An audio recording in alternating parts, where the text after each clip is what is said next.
I'm familiar with IPA, but some of our listeners may not have a clue what IPA, the International Phonetical. You're right. You're right. So I would love for you to talk a little bit more about that. And who uses IPA? Sure. Who uses IPA? Okay, well, let's talk about what it is. International Phonetic Alphabet. That's what the initials stand for, IPA. And singers use that. I'm sorry? Not a beer. Not a beer. Not a beer. But yeah, singers use it. It's a series of symbols that are assigned to sounds. Okay.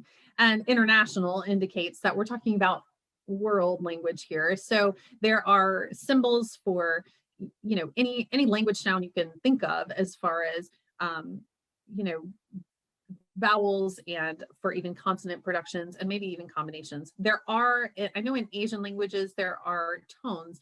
I'll be honest with you, I don't know if I've come across IPA for those tones, but I'm sure there is something out there that exists to help people with that particular. Because those languages use inflection too. They do. They use the inflection and the pitch. But anyway, so the basic definition of IPA, the International Phonetic Alphabet, is that it's a list and category, a way to notate sounds with symbols, so that you can diagnose, or, you know, deconstruct, or read a different language, something other than your own native language.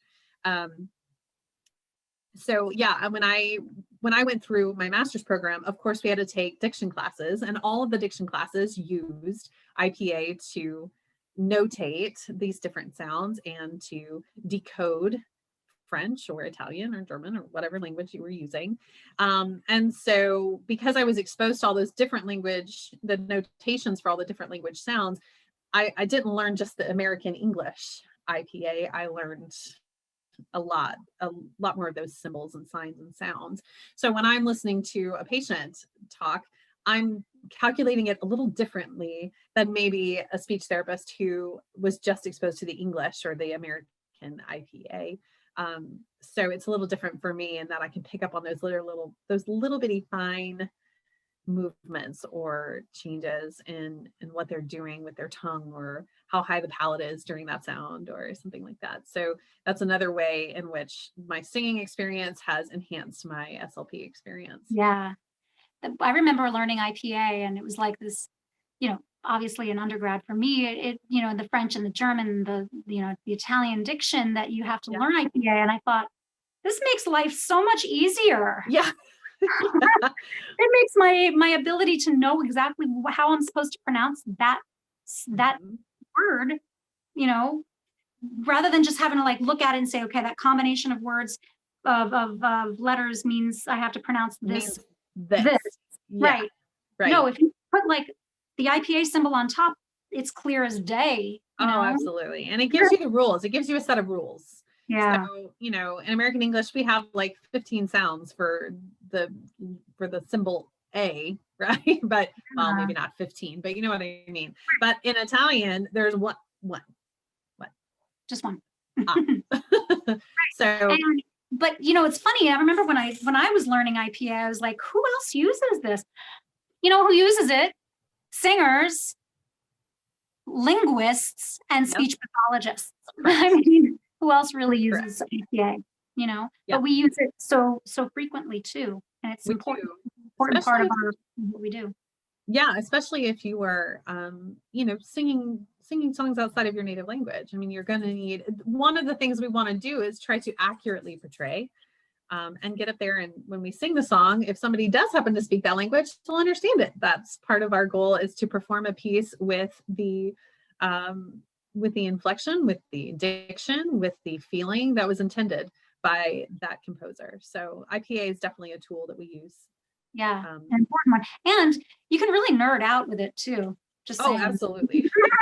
I mean, you kind of like, we want to like write everything out in IPA, and it's like in this language you can like pass notes to each other and nobody knows what it means. Absolutely. You can totally code anything with IPA. People are like, what is this? So yeah, no, I remember having to write entire pages of dictation in IPA in my grad program. So yeah. But it gets even more for, you know, when you use it for language, it's one thing, but then when you use it for actual tones in, you know, in trying to decode someone who may have you know, like you said, have apraxia or some kind of, Right.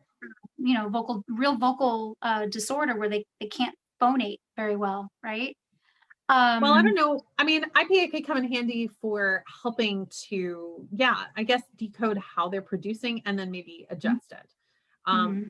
would that patient know necessarily? Maybe not, but you'd be able to kind of go, okay, well, if we're getting this back sound and that back sound is what's causing a little bit of vocal fry because of the tone they're attaching to that, then maybe we can, change the shape of the vowel. Maybe we can bring it a little forward.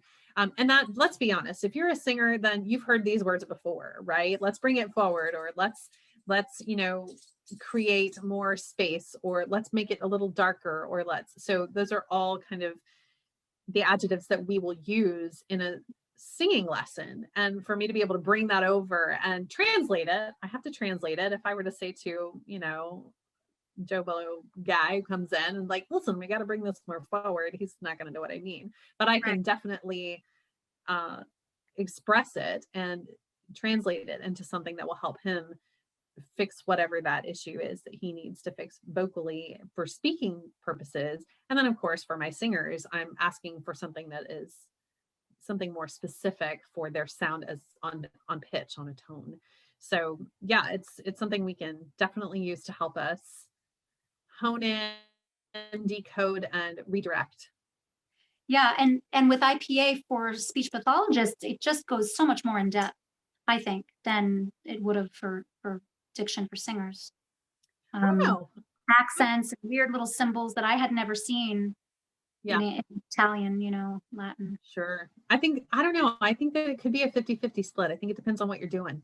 I think it Mm, depends on what you're doing with that information. And I know a lot of singers who, um, you know, they really need that IPA in their music to keep them on track with their rules and that sort of thing. But it also helps as a teacher. And I know you use it all the time because you're hearing those differences in tone, inflection, and placement, and the strength needed, or the breath support that's needed to sustain that particular vowel or placement, or